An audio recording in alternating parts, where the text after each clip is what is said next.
Hello there. What's up, Leaf? Let me know if the stream quality is alright. Thank you, thank you. Let me know if the stream quality is alright. It should be 720p. I don't know, that's what I was working on this whole time. Probably not the best quality, but we'll see. We'll try to get something out of it.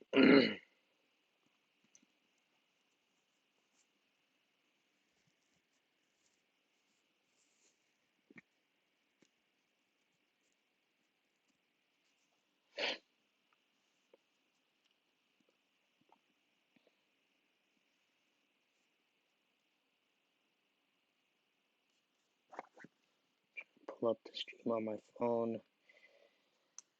See quality.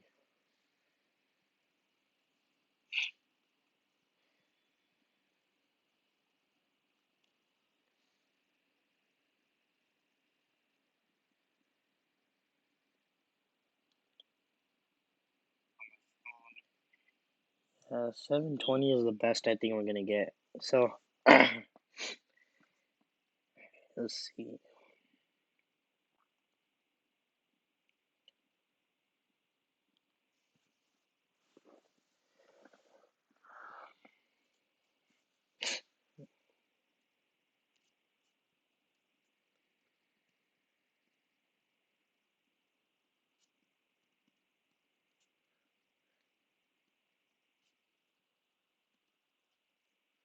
Alright, we could just talk over the little market right now that we have. See if we see any opportunities. Hop in. I don't think I'm done trading for today, but we'll see if there's any opportunities. Feel free to send the stream link around too if anyone else is interested. But so let's see. So far we're in a bear market, right? So we know that the past few days have been red days, right? But the SPY has opened up green and has green candles for the past 3 days. Overall trend is a downtrend. So what I usually do is I focus my trades based on the trend, right? So if the stock is going down or if the index that I want to trade is going down, then I'll go ahead and try to look into the inverse, which is SPXS, right? I didn't make any trades on the market today, but I'm just saying in general, whatever we want to do is we want to try to don't go against the trend, but go with the trend, right? Um, right. We're gonna go with the trend. So let's see. If we took it, so we're mainly going to be talking about day trading strategies and day trading sort of tips and tricks. But there's other ways you can use these sort of strategies into swing trading as well, which is totally fine. Just what I recommend or what I usually do for my own swing trades is I look at the 180 day 4 hour chart, and usually I based it off of this consisting a downtrend if it's continuing down or if the SMA is acting like a resistance. Right now, the SMA is not even close to the SPY, so I don't really base it off that it's gonna bounce right here and go all the way up to the SMA. But on a regular stock, let's take like Roku for example. One second, getting a call. So let's take a second, like Roku. Delete a channel. I'm not sure what you mean, Samir. My chat settings are open. I'm not exactly sure.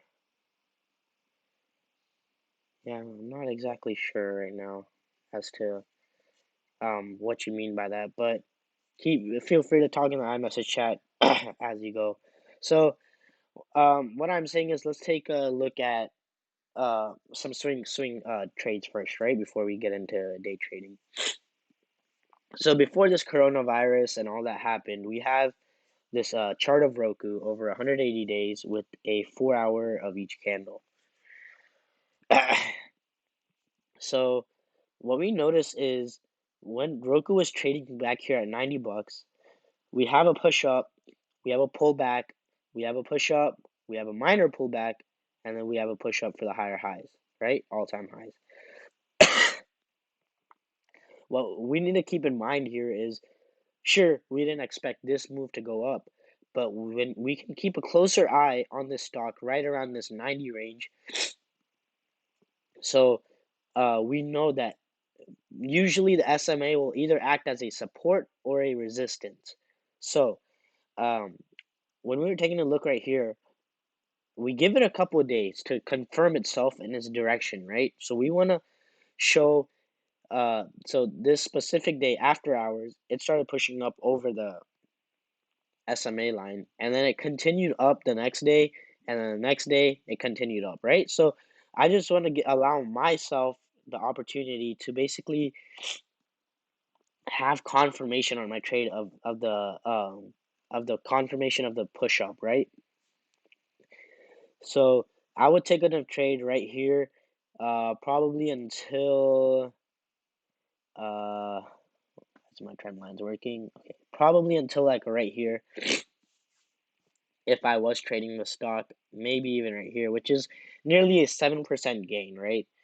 Um, I know you're well above the SMA line, but I would allow myself to basically confirm that there's an uptrend on this stock, right? So let's take a look at further on in history. So we hit the higher highs and we start selling off, right? Consolidation. So we have a fat sell off right here on the stock, and we go into consolidation. Every stock has three steps, right? It's uh, the three steps are confirmation, consolidation, and then I think it's direction or something like that, where every stock will sell off, it'll hold the price line, then pick another direction and continue to sell off, or it could have even chosen a direction to go up here. So you want to keep those three sort of stages of a reversal in mind, where it could sell off, consolidate, and then reach for higher highs, which is confirmation. In this case, what happened was it hit the SMA, consolidated, or we're looking at this, right? So it sold off again, hit the SMA, consolidated it here a bit, tried to choose a direction to go back up, but it got rejected. And in this case, if we look closer, it got rejected by the EMA, right? Just around the EMA. It's never gonna be 100%. Like the strength of a line is not never going to be 100%, and these indicators such as EMA, SMA, VWAP, all that is just indications of a stock pattern. It's never in a way that is confirmed to go away, or this line is here so it will hold this line. It's never a tool to use as confirmation. So in this case, we fell below the SMA, sold off lot, sold off lot, sold off lot, consolidated here, started to make our higher highs here, consolidated, and then again pushed back up. We're back at the SMA level, a general level of rejection or support. So in this area where I just keep an eye on the stock here in this little channel right here of 126 and 135, I'd say 126 between 135. This is a fairly little pump right here that we want to keep an eye on of why that really happened, but keep a general eye in here, and then as soon as we see the direction of this stock, get back in it, write it up, and then again sell it right back off. So that's how I use the SMA usually when I'm trading for the swings. And then you have a RSI indicator, right? We have a strength index of how fast the stock has sold off or how fast a stock has made its higher highs. In this case, we know that Roku is oversold. It is most likely bound for a reversal. If it is oversold like that, most likely it is bound for a reversal. Although we can never presume or that a stock should since it's oversold, it'll go up. No, it could definitely continue to make its lower lows after this earnings call and continue to fall back to its previous support of 98, right? Since we have this support right here. So we want to use these indicators as a um, simply as an indication of this price strength, but never as a confirmation of we should really do this, or since the indicator is saying this, we should all put our money in it, right? We want to really look at um, certain direction and certain ways to use the indicators, not 100% rely our decisions based on it. Then, as we know, the market sold off, so literally all stocks you're probably gonna look at are all gonna have this downturn pattern recently. That's just because the market is selling off. That's really doesn't have much about the stock itself and its performance, because we have buyers and um, investors who are really scared that they're pulling out of the stocks.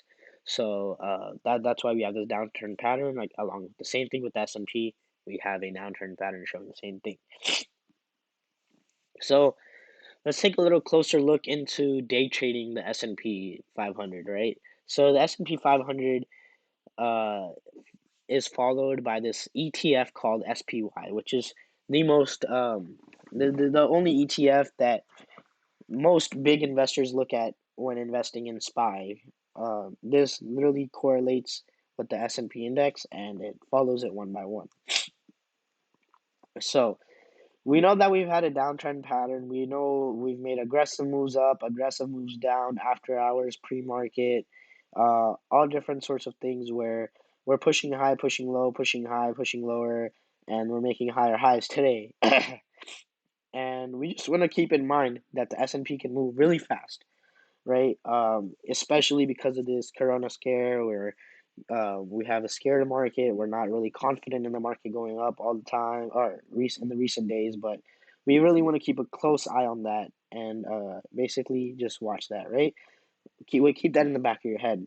I'm not saying that there is not opportunity within the S&P. There's tons of opportunities, right? So you want to make the best informed decision that you can um, towards a investment, right? You want to have your 100% confirmation of the push up, uh, get a little bit of scalp here, and then sell back right at the support or right at the EMA before it continues its downtrend pattern. And also, if you don't want me to go over something in specific, we're all here. I'm still learning just as much as y'all. I'm by no means a professional or anything like that. So if y'all have anything to chime in, go for it, and we can definitely converse about that. But if y'all there's something specific y'all need to talk about, just go ahead and listen in the chat, and we'll definitely go over it. And so let's take a look at the S&P today, right? So this is technically the pattern for today. In pre-market, we opened good, right? We had a good opening. We started pushing up. So after hours yesterday, we sold off a lot, right? But pre-market, we had like a little bounce right here around 230, which has been a support level yesterday as well. Right around 228, 230 area was a good support level yesterday. So it supported on that again, and we opened up higher high. All right, we're opening, and then right before the bell start and a little bit further into pre-market, starts selling back off. Again, it comes down here, creates a support. So you can't always assume that there is a support on a VWAP. You can't always support the bottom VWAP will be created as a support, or you can't always support any certain price point will create a support. It can most definitely create supports as it goes. Um, Again, we want to keep an idea that patterns tend to repeat themselves. They do not have to. Patterns meaning previous support can hit. So just like right here, we pushed up. This created a support right here. Pushed up, pushed down, had a support right here.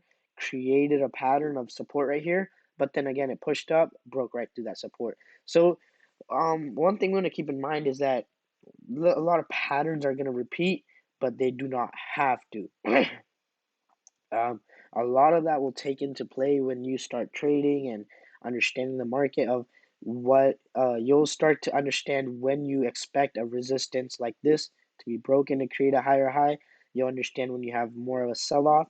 A lot of it is based on the volume in the stock and what types of candles are coming in, right? So if you have a lot of green volume, obviously at the top of the resistance, if you're getting a lot of green orders, a lot of people trying to buy out the resistance, then you'll definitely break that. But you also have your shorts sitting up at top, waiting, betting that this is going to be the resistance and it's going to go back down. So you have your shorts and you have your longs. So keep both in mind um, when trading.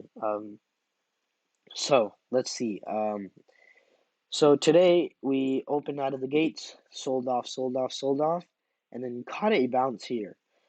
And this bounce's low was 334 and 332. So this bounce right here is a little bit more familiar due to the fact that yesterday and today it caught a little bounce here as well before it started its uptrend. I know it's not for the dollar itself, 33, 34 and 30, 28 are two different numbers, but you want to see the general area where the market started to bounce again. And I'm not completely sure if there was any news in the morning that really shifted the change direction in the market. Um, I'm not sure. Let's see. This happened right around 8:45. So, um,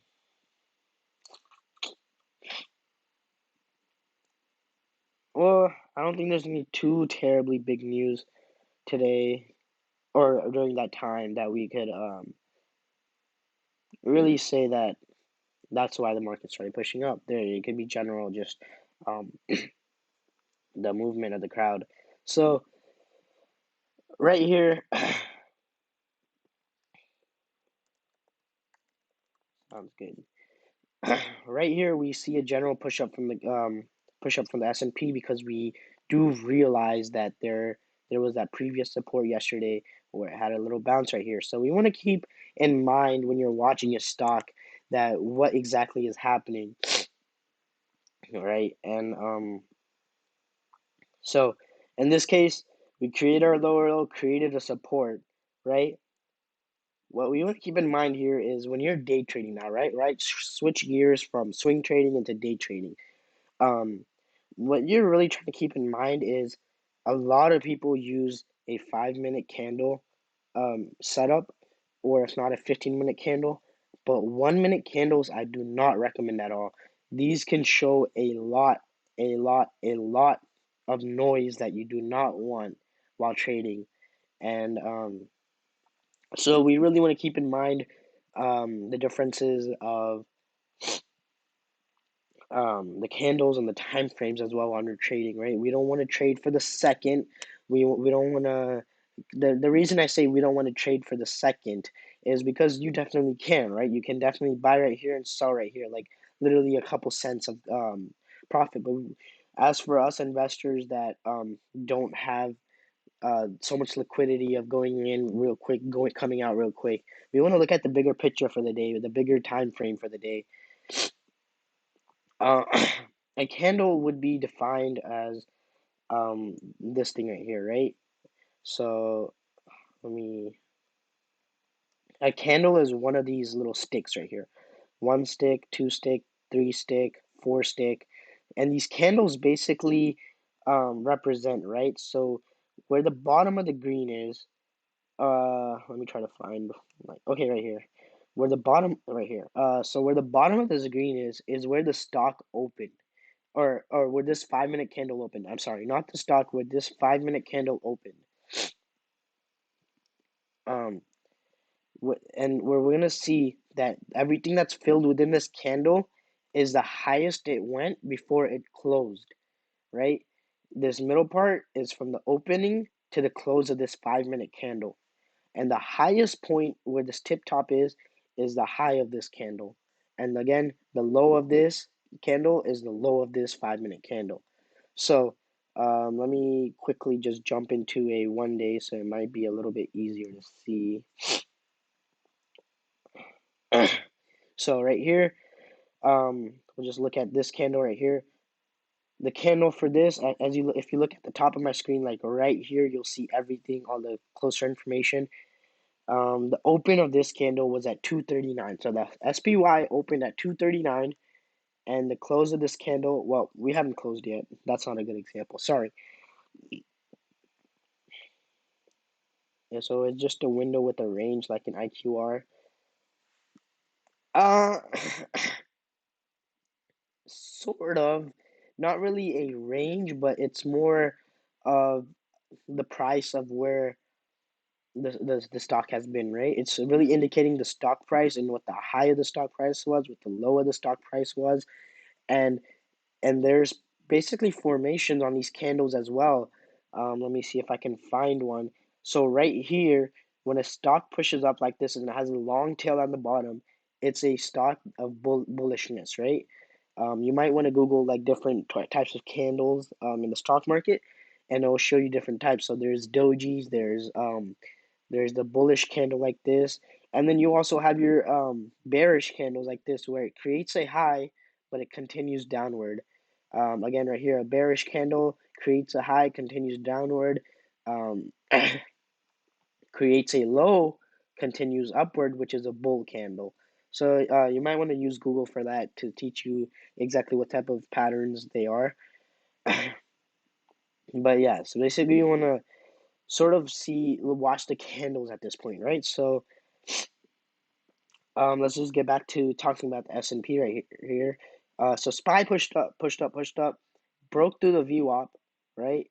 Broke through the SMA. As you can see, according to these two candles, there was a little bit of a resistance at the SMA. SMA, the simple moving average, is another tool a bunch of investors use to understand where you can catch resistance in a stock. Um, So if SPY wanted to, it could have easily caught a resistance at the SMA and continued to sell back down. But in this case, it broke the resistance of the SMA and pushed up for higher highs. What we see here is we also see the RSI reaching a higher point of almost oversold. We really defined oversold when the number is over 70, and undersold would be when the RSI is under 30. So we didn't quite get oversold on this candle, but we do see that there was a strong push up. And a good thing to remember in the stock market is when you have a strong push up, there's more than likely a follow of a pullback. A pullback is considered this right here. This candle is considered a pullback, which it created its high and it pulls back to a lower level, usually at the previous candle's open, or if not, it can pull back to the EMA or SMA or VWAP. Anything of a pullback is considered when a stock pushes up really fast and really heavily, and it comes back down um, to a more of a support level, or like more of an even level ground between where a stock can fast push up, but it can also come back down a little bit. So we have this candle right here where we have a pullback. It's steadying here, and it's creating 5-minute candles for higher highs, right? By that I mean, sorry. Let me get a good zoom here, right? So by higher highs, I mean we had our pullback. We sort of bounced between this candle right here for the 5 minutes. This candle is sort of considered a candle of indecision. Uh, Personally, that's what I define it as. I would not probably never get in on a candle like this. Sure, I sometimes probably do because um, there's other indications that might push up or pull back, depending. But this candle is more of like a candle of indecision, where you want to see if it comes down to the EMA, bounces on the EMA, or it creates a higher high over this candle. When you have a 5-minute higher high of a candle, so let's see, the high of this candle was 242.05, and the high of this candle is 242 and 26 cents. So technically, this candle created a higher high, which had momentum pushing SPY higher. So when you create a higher 5-minute candle, it generally shows the direction of an uptrend. You'll see the same pattern repeating here. You have a candle here, you create a 5-minute candle that's higher, and it pushes up higher. This can work inversely too. It can create a opposite trend as we see right here. You have your creation of a 5-minute higher high, and then you're hitting the top right here. And you let me know if you see what I'm seeing as well, or if I'm just talking gibberish. But you want to see why this might or possibly has a sense of getting rejection here.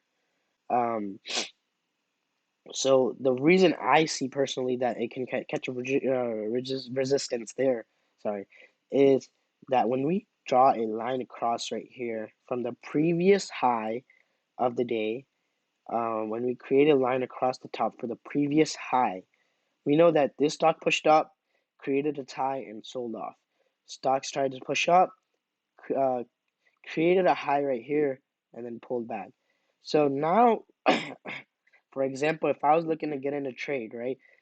First, what I'm looking for first off is a break of this high, right? This is a sense of rejection now, right? So I'm looking to get in right above that candle, and if I'm trying to make a really quick trade, I would look at that candle. So nice, it broke the top of that resistance. Now where's my next set of resistance? And we know that previously it resisted here, so that would be my next resistance points. Um, so that's where I would most likely take profits, if not sell half my position, and then see if I can see if SPY can break this resistance right here for a higher high. Again, we have a general direction today of its uptrending, right? Um, Generally, it's going to uptrend today. The reason I say that is, although we have a sell-off in the morning and a push up, the market's corrected itself, and it's basically showing a direction and travel today between the middle VWAP and the top VWAP, right? So we have the top VWAP resisting, comes back to the middle VWAP as support, goes back to the top VWAP as resistance, comes back to the middle VWAP as support right here. Although it does break a little bit lower, we would want to keep a close eye on that, see if it created lower lows. But since it did held up well and it did create a 5-minute candle to break the resistance right here of these candles, we know that it's going to start pushing back up, gets over the EMA, pushes up higher, um, comes back down, trades here in consolidation for a little bit. So you have to sort of keep in mind between that line and um, let's see, that line. We sort of want to see what direction um, SPY can show.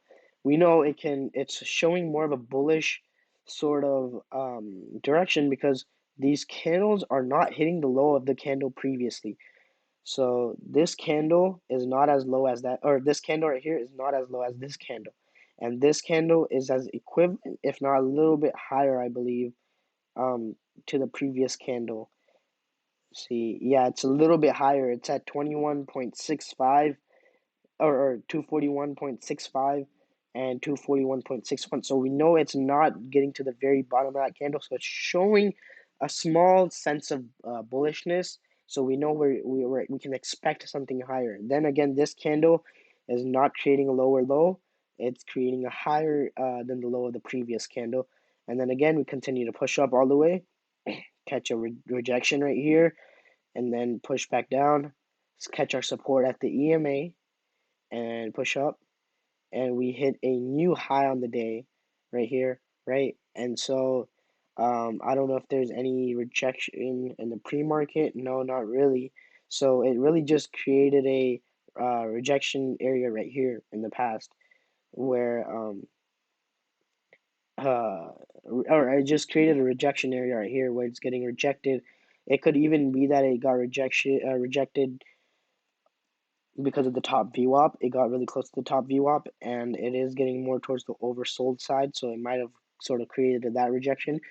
But then again, we want to keep all these indicators as indications. It could have easily broke to the top VWAP, as we did see yesterday, um, right here, right? it continued to break through the top view up and pushed up, pushed up, pushed up. So we just want to keep it as um, a reference point, I should say.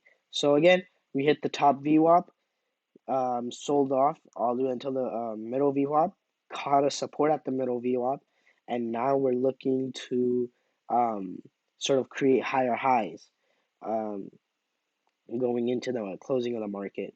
If this candle can definitely push over this last previous high, I think we can definitely confirm that the markets are pushing for a higher high. But we do want to keep in mind that we have our losses, our stop losses. If you're really close, really good at that, keeping your risk management straight, we want to keep it right below the previous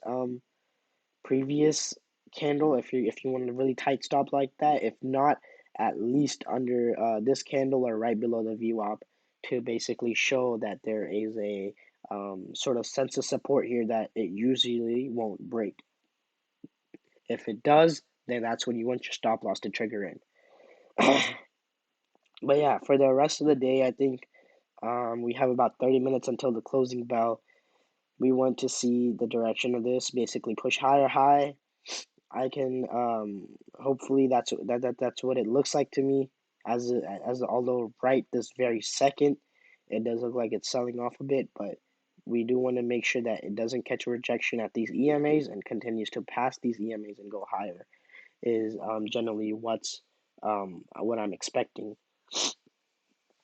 Um, that's basically that's the basis of how I trade previous supports, previous resistance patterns. That's how I use these specific indicators. Um, if there's anything you want me to go over, or if you have any question about a certain stock, let me know. We can definitely take a look into that. I know some of y'all invested in this yesterday. 1 second.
Just bring. I'll call you.